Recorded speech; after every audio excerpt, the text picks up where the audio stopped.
Саламатсыздарбы, урматтуу көрүүчүлөр. Менин атым Айбек Султанов.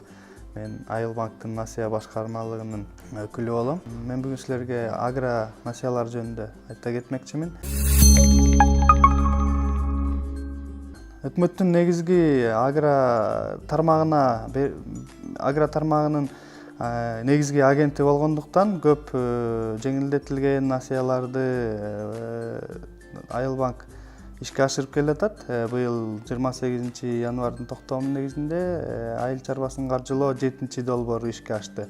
Ошонун негизинде биз айыл чарбасына, мал чарбачылыкка, өсүмдүк өстүрүүгө жана айыл чарба продукциясын кайра иштетүүгө насыяларды берип жатабыз. Пайыздык чендери 6%, айыл чарбасынын продукциясын кайра иштетүүгө, мал чарбачылыгына 10%, жана өсүмдүк өстүрүүгө 10%-тан берип келе жатабыз. Мөөнөтү 5 жылга чейин.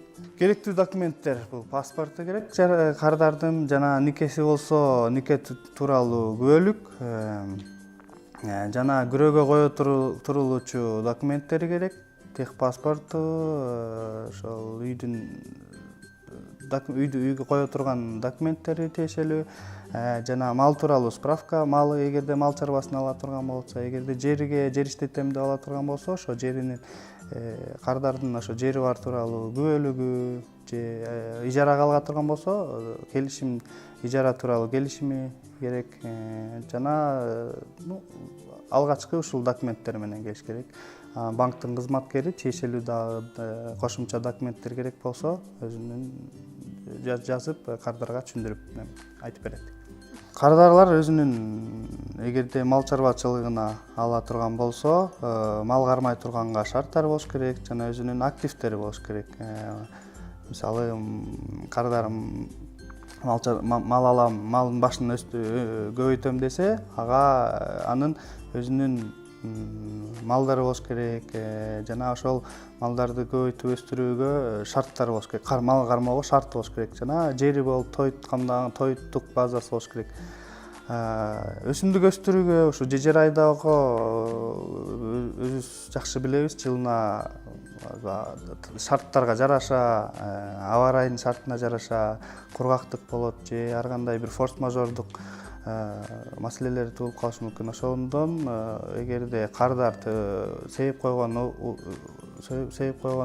өрөөнү чыкпай калса же кургакчылык болуп кандайдыр бир себептерден түшүм албай калса, банкка кайрылып, банк менен арыздын негизинде ал кардардын положениясын карап чыгып, ошо жараша графикти өзгөртүү мөөнөттөрүн караштырып биргеликте бир чечимге келишет. Ошонун негизинде мөөнөтү узартылышы мүмкүн, же графиги жылдырылып, негизги суммасын төлөй турган боюнча кандайдыр бир